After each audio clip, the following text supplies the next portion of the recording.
Saudações pessoal, hoje eu venho falar de evidências de rastreabilidade do resultado. A gente está muito acostumado a ouvir a palavra rastreabilidade, né, na metrologia, que tem como base aquela cadeia ininterrupta de informações, principalmente a respeito da incerteza de cada padrão trabalhado hierarquicamente acima do seu resultado, desde os padrões internacionais até os padrões de trabalho, até chegar no seu resultado de laboratório, o resultado de ensaio. Mas eu acho que falta uma abordagem matemática a respeito da rastreabilidade, porque a rastreabilidade ela tem a sua evidência na matemática, na equação do mensurando, né? Não é possível você simplesmente provar ou demonstrar rastreabilidade simplesmente mostrando um certificado de calibração, porque você pode ter calibrado o instrumento e não está usando a informação para nada. E de acordo com o conceito de rastreabilidade, ela tem sim uma perspectiva matemática. Ela precisa afetar o resultado, ela precisa modificar ali de alguma forma, mesmo que seja talvez insignificante, o resultado, né? Matematicamente insignificante, mas pode não ser. Então vamos lá, vamos discutir a respeito aqui de evidência de rastreabilidade. Onde é que você evidencia a rastreabilidade do resultado de medição? Ora, claramente a resposta é na função de medição, na equação do mensurando. Não há outra resposta, não é um certificado que vai provar a sua rastreabilidade. Você tem que provar, quer dizer, não é apenas ele, né? Você tem que provar que aquela informação está sendo utilizada, do certificado, do material de referência, do padrão, né?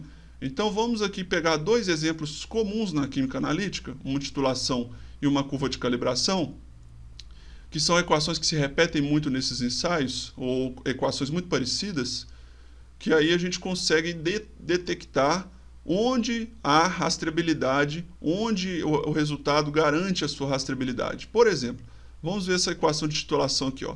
Concentração do analito, eu posso escrever uma equação genérica de titulação como sendo a concentração do padrão vezes o volume da bureta, né, mais a volume correção de calibração da bureta, mais o volume correção de resolução da bureta, vezes uma constante de estequiometria, pode ser uma constante de unidade, conversão de unidade, pode ser uma combinação de constantes. Genericamente eu coloco uma constante K. E embaixo eu tenho o volume pipetado para preparar aquela solução, mais a correção de calibração da pipeta e a correção de resolução da pipeta. Onde é que todas essas grandezas, aqui eu tenho 1, 2, 3, 4, 5, 6, 7, 8 grandezas na equação do mensurando para uma titulação qualquer. Onde é que tem a rastreabilidade aqui? Onde é que o resultado apresenta características de rastreabilidade?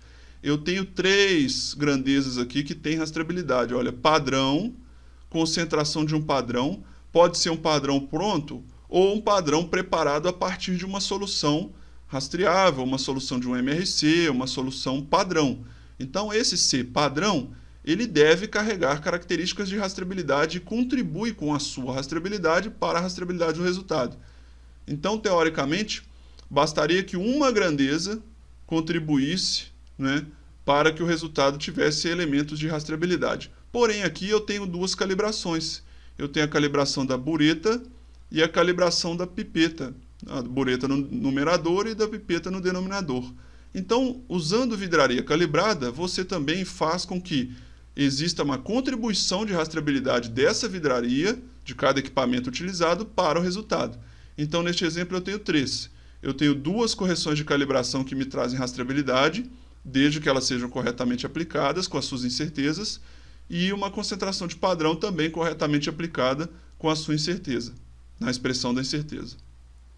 Então, eu tenho 3 grandezas aqui que me garantem a rastreabilidade do resultado. Agora, vamos pegar um exemplo de curva de calibração.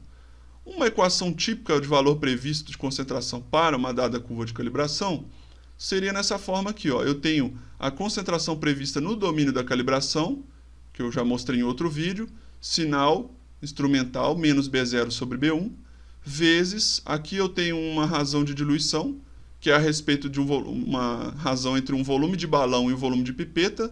Lembrando que se você diluiu, por exemplo, 10 ml para 100 ml do balão, você inverte aqui porque eu quero obter a concentração original da amostra, né? Então aqui é a razão da diluição invertida.